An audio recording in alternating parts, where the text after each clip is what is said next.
We're talking about paranormal parenting. What is paranormal parenting? Well, when I talk about paranormal parenting, what I'm talking about is when your kids are weird, like me. So the first thing I want to talk about is what does weird mean, what that may entail, and also how you can support your weird kids. So weird actually means magical. It actually should not be taken as a derogatory term. We use it that way now, but originally, weird meant magical. So if you teach your child that if somebody calls them weird, they're calling them magical, you take the sting out of it completely.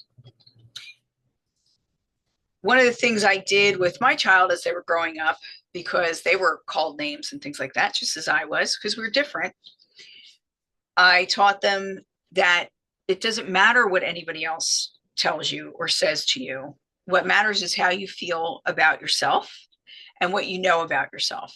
So if you know that you're a good person and you know that you're doing the right thing, then hold on to that. That person, what they think, say, or do actually means nothing, because it doesn't need to affect you. So when they got called weird in fourth grade, it was so funny. The kid just walked up and was right in my child's face and was like, "You're so weird." And my kid said, "Thank you." And that was the end of the discussion, because the kid didn't know what to do. Where are you going from there? So the other kid just kind of walked away confused. The teacher talked to me about it because she was a little confused also. But basically what happened was eventually that child became friends with my child, because there was no bullying. And like myself, my child got along with just about everybody at school, because there was no judgment and she didn't accept judgment upon herself. So that's the way that works. Now that we know what weird means, let's talk about that a little more deeply. We know it means mystical, it means magical. But when we're talking about weird, we're talking about a child who's more sensitive than others. They may have a very high emotional intelligence level. They feel things more deeply. They can ascertain what's happening around them a little bit better, or at the very least, they feel it more. They will pick up on things faster than other people do. And they may see and hear things that adults do not. My belief is that all children are born with their abilities intact, and all children have the ability to see ghosts and spirits and things like that, because they haven't been taught not to yet. And in my world, basically telling a child that that's not real, or there's no such thing as ghosts or anything like that, that is just lying to them and telling them to lie to themselves. And it is something I get very upset about when speaking to different parents and whatnot. I have been called in many times to help parents with their children, because something is happening to their child that they don't understand. So they don't know what to do with it. And our first instinct is to squash it and just be like, "Oh, that's not real. That's not actually happening. There's nothing under your bed. There's nothing in the closet." Sometimes that's true, and a lot of times it's not. So my advice, if you want to be a true paranormal parent, is to start following several different steps when your child comes to you with this kind of thing. So the first thing you need to do is be honest. And the second thing you need to do is be curious. What does that look like? Be honest. I can't see what you're seeing. Can you describe it to me? And that's being honest and being curious. Can you tell me how you're feeling? Can you tell me where you see this thing?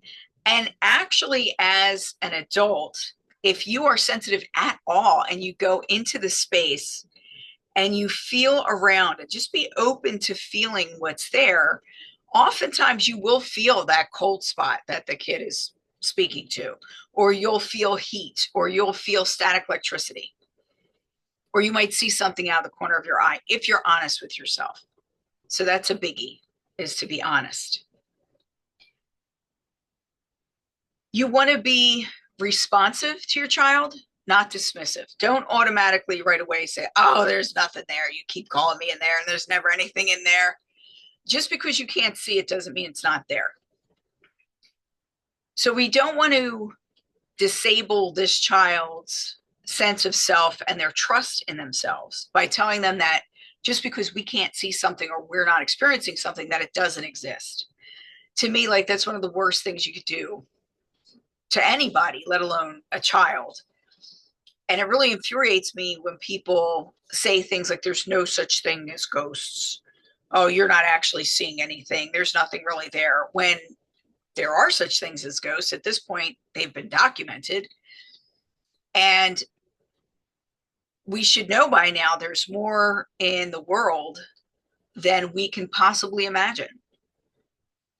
So being open and being curious is good. Now, does that mean that if you have a child that you've been open and curious with, that they're never going to start, using this to get their way so they get to sleep in your bed or maybe stay up a little bit longer or something like that? That happens also. However, most of what I've seen is not that. Most of what I have seen is that children really want to express themselves to their parents, to the adults, to the older kids, however they can. And this often starts happening with babies from when they can talk. My father said that I would sit in my crib and play with something. He said he would see a little ball of light and I would giggle and I would play with it for hours. Now, they didn't know what that was, and they could have freaked out and told me to stop or things like that. But instead they're like, okay, as long as nothing harmful is happening, we're good. My parents, I feel, did a really good job of not undermining my belief in myself and not undermining my senses. So they never asked me to shut it off. I was never treated like, you just can't handle you because you're seeing things and doing things that other people don't understand. How do you know mommy and daddy are fighting? We're not doing it in front of you. I never got any of that. My parents intuitively seemed to pick up on the fact of who I am and allowed me to be who I am to the fullest extent. And I truly appreciate that. And I'm sure it was annoying at times. I'm sure it was. But what you want to do for your child is you want to support them in how they're feeling. So if they're afraid of something, if you're going in their room and they're afraid of something and they're always pointing to the same thing, you do investigate, just like we do when we do ghost hunting excursions. I'll go through and see, is there any other way to explain this? And in absence of any other way to explain it, then you're dealing with the supernatural. If your child keeps pointing to the same corner of the room and there's nothing there that would create an image or create something, then you need to listen to them. And instead of telling them to just be quiet and that it doesn't matter what they're seeing, what you need to do is support them and say, walk over to the space, as I said, feel around. Does it feel weird? Do you get goosebumps? Are you, do you get a feeling in the pit of your stomach or anything like that? Are you sensitive enough to feel it? If not, then you need to sit with your child and ask them, well, how are you feeling? I know you said you're afraid because you don't know, but what is it doing? What does it look like? Is it saying anything to you? What is it saying? Is it being nice? Is it being nasty? And then once you have an idea of what is there, because it could be grandma and maybe they're fine with grandma being there. It's just like, Grandma, don't pop up right at bedtime because, I need to go to sleep. Or it could be something nefarious and something that you're going to need to know how to deal with. So we always talk about clearing houses and doing blessings. I was raised Catholic, so every year the priest would come around in the neighborhoods and he would go from house to house and he would bless all the houses. And I didn't think about it until recently about how smart that was to go from house to house, because so often when you're doing a clearing or a blessing, unless you're taking whatever the entity is and putting it someplace specific, it's just going next door. It's like when you get the house fumigated and all the bugs go to your neighbor's house. So, like, I grew up in South Philly, it's row homes. What we used to do is we would have all the houses that were connected. We try to get everybody to do it on the same day, so that no matter where the bugs went, they were not getting anywhere. And it's kind of the same thing with this. So if you're like in an apartment building, or you're in homes that are very close to one another, especially, and somebody does a clearing for you and they're not doing anything with the energy, they're just sweeping it out of the house. All they're doing is sweeping it out of the house. They're not getting rid of it. They're not helping it to go where it needs to go. They're not dismissing it so it doesn't come back. They're just getting it out of the house for the time being.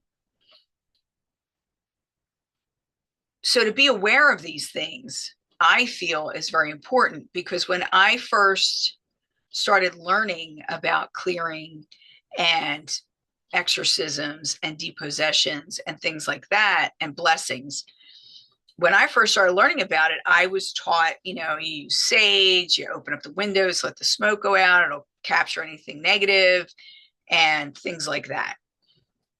Then I recognized, in dealing with different entities and different forms over time, that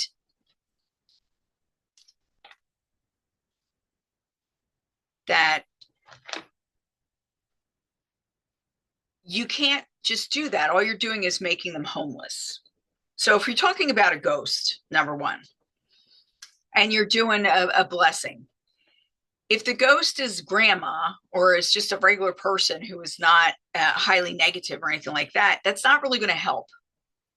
It might calm things down a little bit because it's very soothing for them, but it's not really going to get rid of the problem long term. So you need to know how to get rid of the problem long term. You need to know how to deal with these things so that what you're doing sticks. And especially when you have a child in the home, because you might feel like, oh, we got the house cleared, it's fine, there's nothing here. And then the kid will start a couple months later and be like, oh, there's more now. Then it has not been done to where the house is sealed, that you have your things that you do on a regular basis to bless or cleanse the house, bless and cleanse the house, and giving your child some sort of ammunition to make them feel safe, or they don't need to call you necessarily, or maybe you even do the things together. So I'm Catholic, so I'm Christian. So what I learned was to say the Our Father. And doing the Our Father is something that I still do, and I still teach to little ones, depending on their faith system. I'm sure that different faith systems have different blessings and different prayers that are akin to the Our Father. And you don't even have to say an actual prayer. You could make up a prayer. You don't have to do something that somebody else has written for you. You can ask for that yourself. Going back to our little ones, what is it that they might be seeing? Well, there's a host of things. The most that I see, the primarily it'll be dead relatives. So it will be people who have crossed over that the family knows, or it could be like an older relative, maybe that this generation never met. And they're generally there more for guidance and more to help the child. So those are the kind of situations where you see that the child comes to you and they've been talking to this lady, or you see them talking to somebody that there's nobody that you can see that's there. In those kind of situations, you just need to suss out the situation and talk to your child about it, because it's just like teaching your children about strangers. Some strangers are nice, have all good intentions, and that's okay. And then there's other strangers who do not have good intentions. There's some people that we know that don't have good intentions. So when you're teaching your child about spiritual things, you're also teaching them about physical things, because the more they know about their spiritual self, the more they understand their gifts, the easier it will be for them moving through life to be able to avoid the kind of people who are nefarious, to be able to avoid things that are dangerous to them, because they'll know how to tap into their intuition, and they will have faith and trust in that intuition. And hopefully their self-esteem will be such that they will not allow others to frighten them into doing something that they know is not right. For instance, when my child was, I'm going to say, it was grade school, so I'm thinking like third or fourth grade. And at this point, one of the kids had already gotten a cell phone. We weren't big on cell phones. And so they were doing, most people have done this usually when they're teenagers, pretending that there's a phone call and doing things like that. So my child was with two girls, and they had decided that they were going to play a trick, and they were going to act like somebody was stalking them on the phone or something like that, but it was supposed to be scary. So the first thing that my kid did was like, well, give me the phone. I'm going to call the police. Let's go get my mom. They were not taking it at all as being defenseless or helpless. It was about action. It was like, hey, if this is really happening, this is what we have to do about it. I know what we need to do, which totally ruined the fun for the other two kids. But it just goes to show that they were not going to be led down any weird pathway where, oh, we're supposed to go here and there, and they know that that's not right. So what you're doing when you're a paranormal parent and you're talking to your child about these things, and you're allowing your child to talk to you, you're allowing your child to get close to you and be open. And there's nothing more open than trying to explain to somebody, something that they can't see, and that they believe you and they listen to you. It's amazing. And even as sensitive as I am, there were things that my child could see that I didn't see. I can sense them. If I went into the area, I could feel them, but I didn't see them the same way my child saw them. So even if you are gifted also, don't assume that the level of your gifts, or the frequency, as I like to say, is the same. It may not be. So moving back to what kids can experience. So one is dead relatives or ghosts in general. So they may be seeing a ghost, which is a spirit that has not crossed over. So it's a spirit that simply does not have a body. It can walk through walls and things like that, but it can't. A ghost is usually stuck because of fear or misunderstanding or anger. A ghost is not the same in my vocabulary as a spirit that has crossed over, because a spirit that has crossed over can multi-locate. They can watch over several people at the same time. they can tap into your future and things like that, whereas a ghost cannot. A ghost might be able to see things coming in the same way that you see things coming. I had heard a story about a little boy who was seeing a ghost of a man, and the gentleman was very nice and everything, but then he got a little scary because he was warning the kid that there was going to be a fire in the house. You need to tell your mom there's going to be a fire in the house, because he saw in the wall that there was a problem with the electrical wiring and that it was smoldering, and he knew at some point that was going to set off. So when he warned the child and the mom wouldn't really listen, then he scared the kid, which he really didn't want to do, but he scared the child. The child went running to the mother, and when the child went running to the mother to tell her what was going to happen, that's when the fire caught in the kid's room. So because of that ghost, that child was not in that room and was in his mother's room, and they got out safely, quickly, because it was nighttime, and otherwise they would have been asleep, and God only knows what would have happened. So that's a ghost.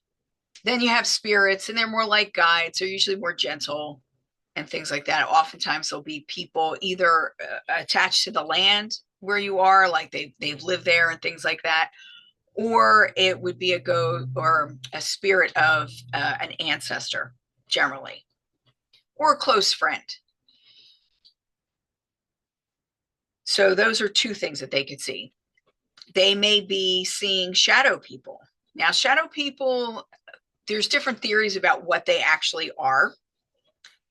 And I feel like when we talk about shadow people, there's a couple different types. So when you're seeing something out of the corner of your eye and it seems like a shadow person, that could just be that you're not fully on the same frequency. You're not attuned to whatever that is. So that's why you can't see it as well, as opposed to it being that, oh my goodness, it's, it's evil, it's this, it's that. Just because something looks dark doesn't mean it's evil. It doesn't necessarily translate that way. So don't automatically go into fear mode when you have these experiences, especially not when your kids are having these experiences. You want to be calm. You want to breathe deep. So if a child sees a shadow person, you need to ascertain, like, okay, what's going on here? Is it that he's not fully seeing what's there, or is it a shadow person as in like the Dementors in Harry Potter? If you haven't read Harry Potter, I'm sorry, but the Dementors were beings that they eat people's fear. So they eat people's unhappiness. So in order to see them in the books, I think everybody could see them. But if you had some kind of a trauma, they had more hold over you, because that's what they would be feeding on. So they would want to bring that out in you.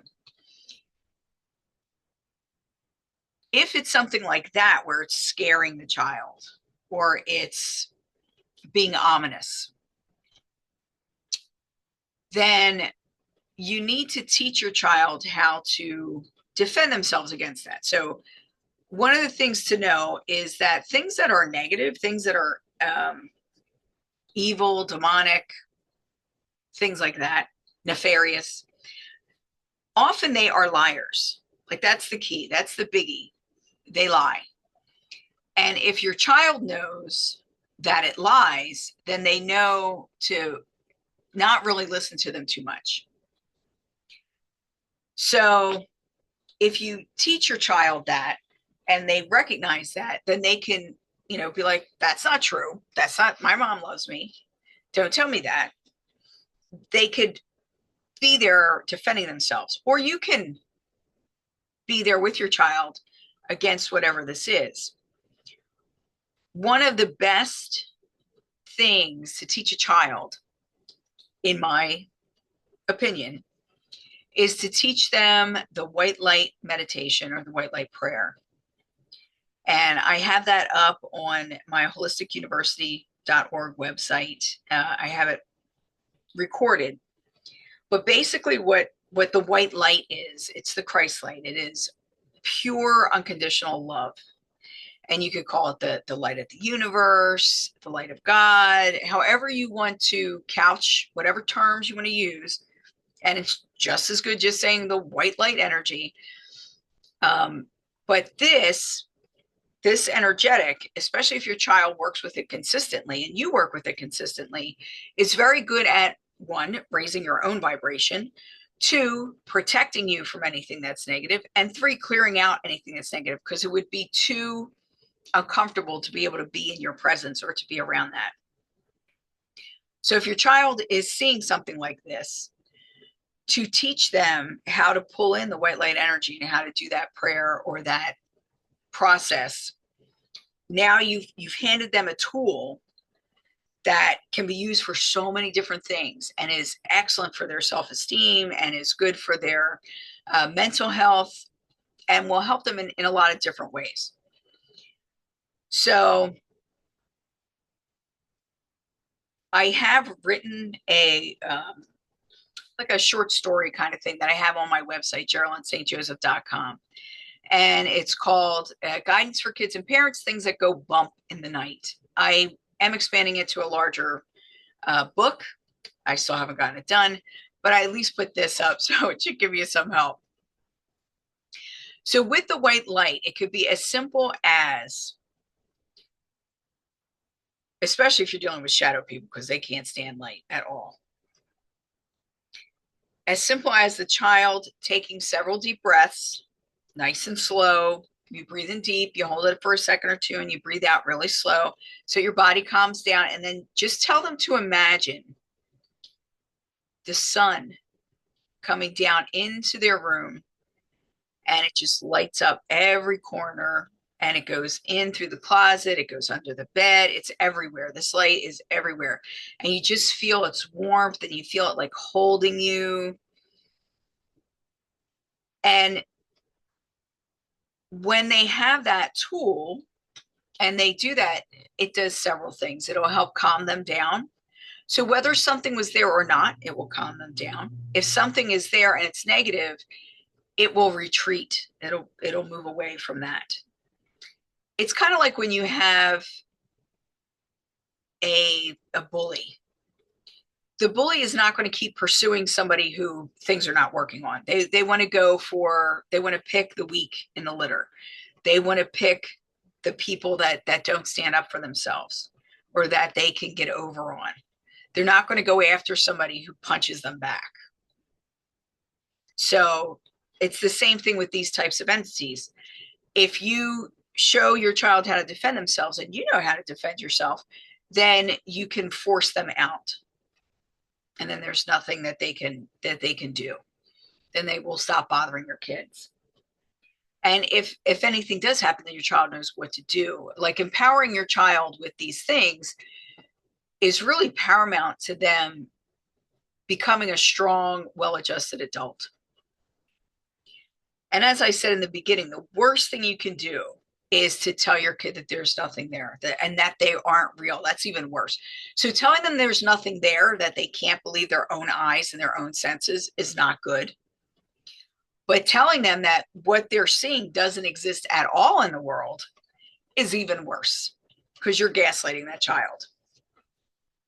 And I know not everyone agrees with me, and that's fine. However, I think we can all agree there's more to heaven and earth than what we know, and that we need to be prepared to deal with the unexpected. Another common trope with kids is that there's a monster in the closet, and they might hear scary noises. There might be tapping in the walls. Their toys might just turn on all of a sudden. It could be something that's throwing stuff. Like, all these things are pretty scary. And then as soon as someone else walks in the room, it'll completely stop. The reason why these entities do this to children and adults is because they're feeding off that person's fear, and they're more fearful if they're alone. So if there's other people around, they want to, it's just like any type of abusive situation where you want that person to be singled out and to feel alone, because then you have more control over them. Whereas if everybody knows and everybody's on board and everybody's doing the same thing to combat it, it's not so much fun for them. So sometimes we experience things and then we don't tell our kids about them because we don't want to scare them. And the sad thing is, oftentimes when it comes to this type of encounter, it's generally happening to more than one person at a time, and they are counting on you not talking to each other. And that is something we need to get more accustomed to, is communication. Because when we're lacking in communication with our children, with our spouses, with our loved ones, with other people altogether, even with our pets, then there's an issue. That creates space for negativity to come in. It creates space for misunderstanding, which turns into resentment. It creates space for relationships to be ruined. And that's not what we want. That's not the direction we're going in. So with the monster in the closet, you can do white light. If it appears that, maybe that's not strong enough, or the kid doesn't want to do the white light, you can always call to your guardians, and you could call to your guardian angel. You can call to your guides. The thing is, with guardian angels and such, they need to be invited. They need to be told, help, can you please help me? And when you say, I know somebody can help me, and you call out to your guardian angel, whether you know their name or not, you could say, please, or you can call out to whatever your deity is, like I would call on the Christ light, and they can help you. So when a child calls in an angel, oftentimes they will feel that warmth and that loving energy, like really embrace them. This can happen for adults too. However, we're dismissive. So oftentimes, even though it's there and we can feel that it's there, it's not something that is going to fully encapsulate us the way it would a child. But you call in your angel and you give them a prayer to use. And when you make your request or you're asking for anything, if you do it 3 times or multiples of 3s, it makes it stronger. 3 is a powerful number. So when there are angels around, from what I have experienced, angels will heat up a room. You'll feel warmth. So when Gabriel, my guardian angel and my guide, when he is real close to me, he can either heat up the room altogether, like where you will actually see a difference in the temperature in the room, or he can really scrunch himself down and be like a small mass, and I'll feel it usually right by my ear, like on my shoulder. It'll get really, really hot just on that one side. And that's angelic. Usually when you're feeling cold, that's more of a ghost, because they need to pull in energy from elsewhere. Angels are energy beings, so they are producing their own energy. They're made of energy. They produce their own. A ghost needs to pull it from elsewhere. So wherever it's pulling it from is going to be cold. So there are so many things that you can do to help your child. I guess the biggest question is, how do you know? How do you know if your child is telling the truth? Well, when the child is very young, when they're 1, 2, 3, 4, you can be pretty certain that they're telling the truth, that there is something there. And as I said, to go into the space and feel it, see if you sense anything, see if there's anything that needs to be pulled back. And when you do that, you're giving your child that boost of being supported, and you're investigating. If you do this regularly and you watch for signs of things, you will increase your own sensitivity. As I said, I believe we are all born sensitive. Now, we pick up things in different ways. You might hear things, you might see things, you might just know things. You might feel it in your solar plexus. You might feel it in your third eye, which is between your brows.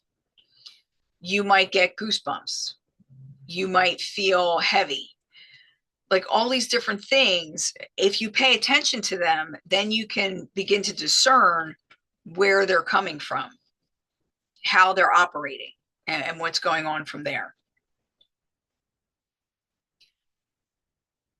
As children get older,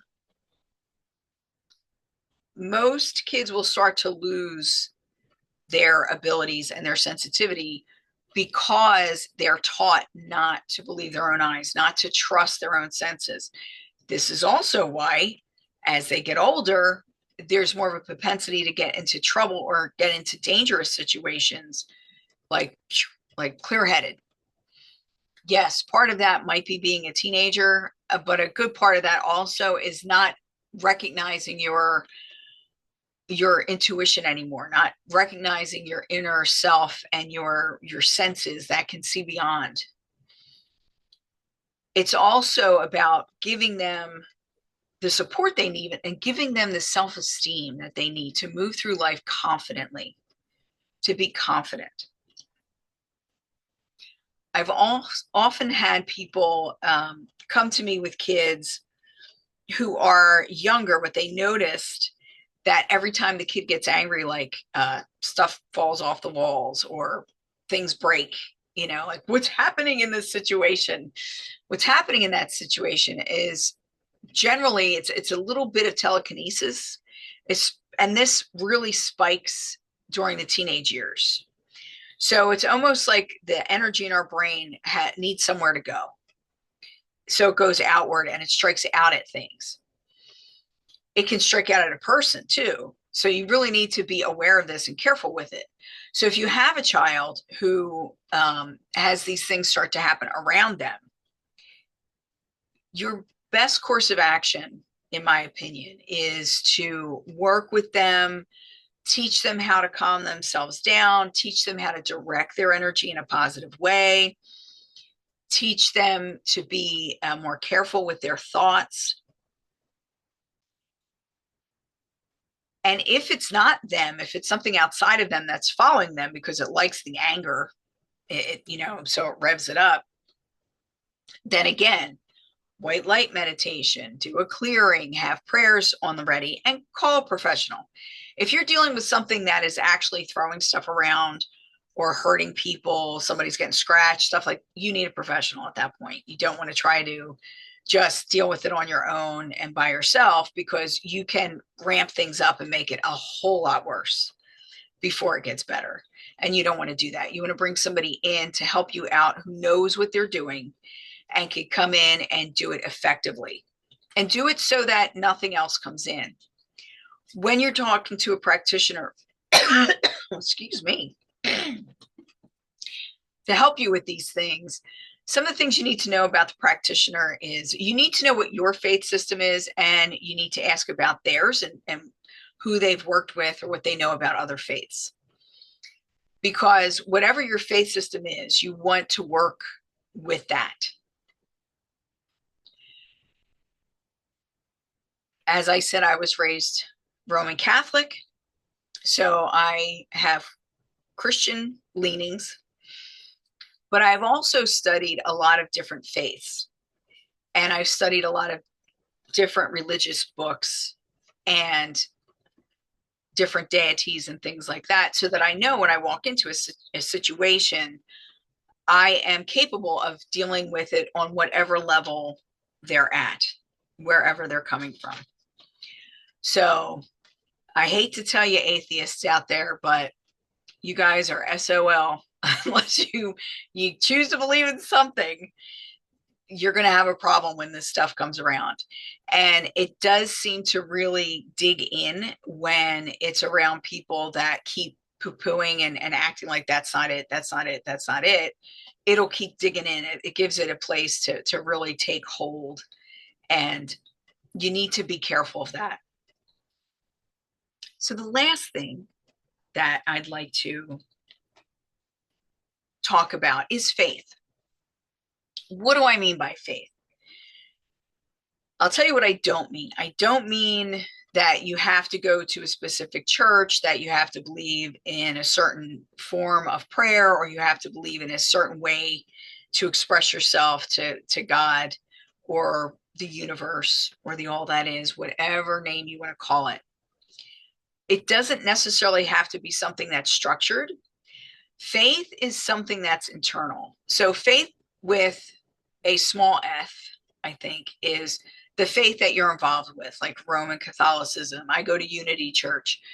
You might be a Universalist or different things like that, or Muslim or Jewish or any of those things. Whereas faith, like real faith with a capital F, is your connection with spirit, your connection with God, the all that is, the universe, your connection with the energy outside of yourself. That is the faith that you really need to develop. And that can come through being with a church. But when you're with a church and the dogma is not hitting you right, like it doesn't feel like that's the right way to be, or it feels very uncomfortable to sit in that, then you're in the wrong place. Then you need to really question.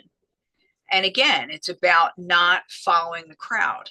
It's about really delving into your own goodness and your own connection with Source, with God, with Christ, with the all that is. That is what makes you strong. And that is what really moves you forward in life. That helps you get past any difficulty, is that faith. But if your faith is blocked by what somebody else says, because they're telling you, well, that's not real, and this is bad, and this is that, then you need to really look at that and figure out what feels true, what rings true to you. So I've had people say to me, like, well, I thought the Bible said, like, all spirits are, they're all evil, that they're all deception, deceiving spirits. There is a small passage in the Bible that talks about that. It doesn't say all, though. And just like speaking to spirits, seeing spirits, that's not evil either. That's called one of the spiritual gifts that the Holy Spirit gives you. So if you want to follow the ways of the Bible, you need to get yourself a Bible and actually read it, and read it in context. So don't just read the line that you've been told. Read all around the line to see what the actual story is. My recommendation always is the Amplified Bible, because the Amplified Bible will show you like the different words that could have been translated into this particular thing. And the reason why I like that is because when you change the word, it changes the meaning oftentimes. Also, if you want to really educate yourself, you can get yourself different Bibles, like the Good News Bible, the American Standard, the King James, and the Amplified Bible. And you open up to the same passage in all of them and look at the difference in them, and look at the difference in meaning in them. What were the authors of these particular renditions trying to get across? What was their message? God gave us everything that we need to thrive on this planet. We choose oftentimes to stuff that stuff down. We choose generation after generation after generation to take that from our children. If you're a paranormal parent and your kid is seeing ghosts and they're talking to stuff you can't see and something's throwing knives in the kitchen, you need to learn about these things because it is happening. You need to be able to talk to your child. I know what it feels like to not be able to see what your child is dealing with and to feel helpless. You're not helpless. Your love, your determination, and your faith are things that will protect your child, that you can gift to your child. You teach them about, really understanding their intuition, about following their gut instincts and not following the crowd, because the crowd is often going in the wrong direction. So if anybody has anything they would like to add or any questions about this topic, please do contact me. I am at Geralyn, Geralyn, Geralyn at voiceofspirit.com. You can send me your story and we can talk about it on another podcast. I'm also on Meetup, and my group is called Mystery, Mystics, and Metaphysics. Mystery, Mystics, and Metaphysics. And we're in Brookhaven, PA, if you need to look it up that way, because Meetup is very structured by where you are.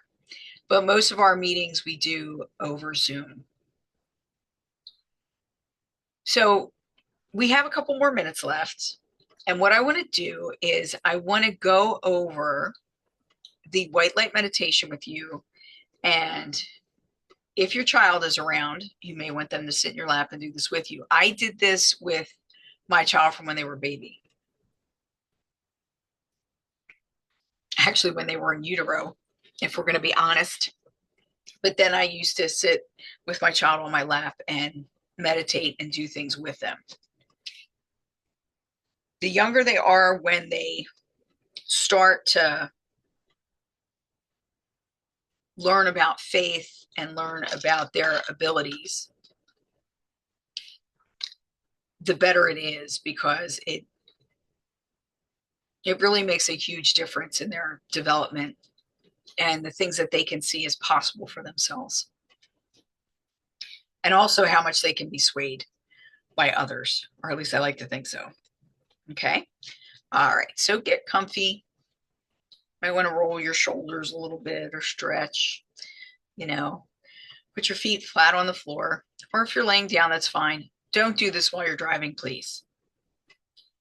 You could listen to it later. This is being recorded. Okay. Take a deep breath and hold it and release.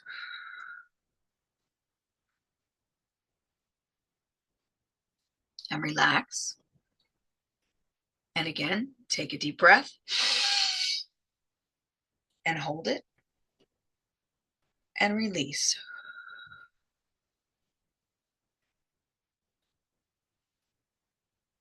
Relax. Okay. There's a ball of white light above our heads. It looks like the sun. From it emanate shafts of light that enter us through the tops of our heads and fills us with its energy. Feel this energy as it courses through you, cleansing, balancing, and protecting. Allow the energy to connect you to the Holy Spirit, to your soul, and to your guardian.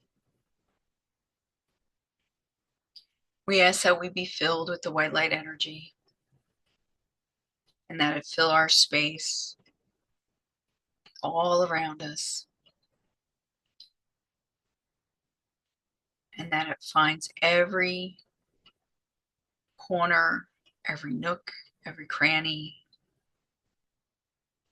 every atom, and fills it with this energy. Feel the energy as it swirls all around you, washing away all negativity,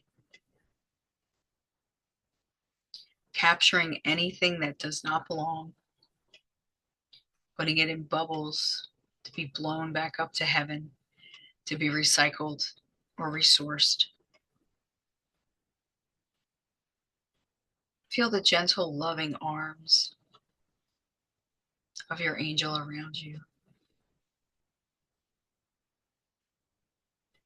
Feel the warmth and the happiness that rises from the bottoms of your feet up to the tips of your hair on your head.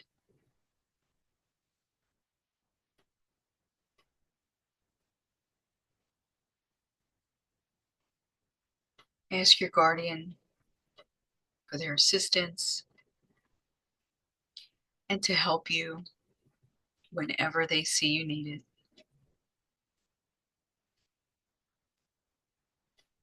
We chase away your fears.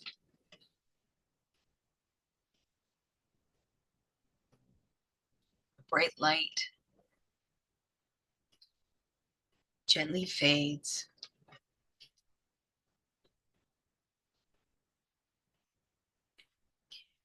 We watch the ball of white light ascend into the heavens.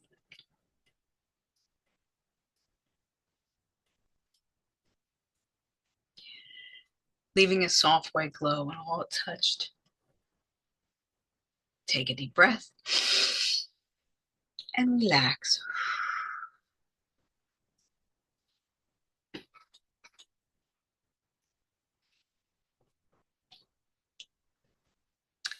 So I hope you feel better, that you feel clear and light. Remember, you can do that at any time, anywhere. And the more often you do it, you get used to feeling what that energy feels like, the easier it will be to call it in. It's something that you could use anytime, anywhere. I thank you for your time today and joining me at Voice of Spirit. Again, my name is Geralyn St. Joseph. I am a psychic intuitive. I am naturally born intuitive. I think we all are, but I kept mine and kept growing with it as I got older. So I think the message I want to leave you with is to really embrace your kids' weirdness. Embrace it. Don't be afraid of it. Don't poo-poo it. Don't tell them that it's not true and that they can't see what they're seeing and that they're not feeling what they're feeling. Embrace it and embrace them. And get to know them, soul and all, because that's what you're supporting. That's what you're nurturing when you allow your child to be absolutely honest with you and you don't just brush them off and be dismissive. If a child is trying to manipulate as they get older, you're going to be able to feel the difference in the energy because you're close enough to one another to do that.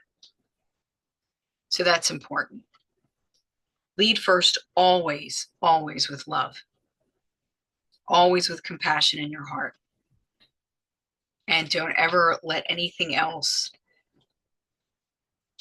move that out of the way. And as you get to know your child and as you understand what they're going through, as you look into it, as you learn more about it, it's not scary. It doesn't have to be scary. There are dangerous things out there, yes, but there are dangerous things everywhere. It doesn't mean you walk through the world frightened. You walk through the world prepared, but you don't have to be frightened all the time. That's no way to live.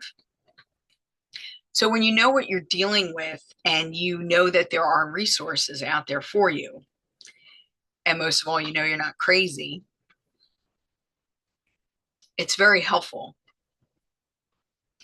It makes things so much easier. If your kid is weird, like my kid is weird, like so many kids are weird, embrace it. It's a good thing. Help them, acknowledge them. And if you feel like it's more than you can handle, look to the professionals. You can call me. I love working with kids. I love teaching them about spirituality and how to protect themselves. And this can all be done within the parameters of whatever your faith is. Unless you're the kind of fundamentalist who is locked into non-belief and fear. I've worked with kids from all different backgrounds.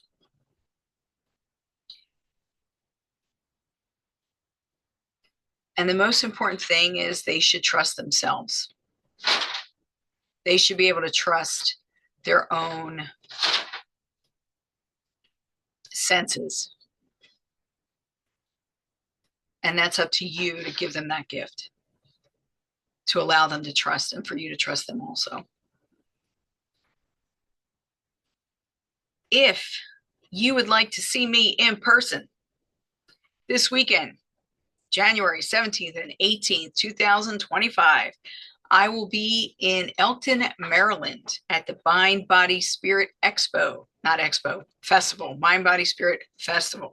I will be speaking about paranormal activity on Saturday at 11 a.m. I will also be doing readings, and I have my crystals that I'll be selling.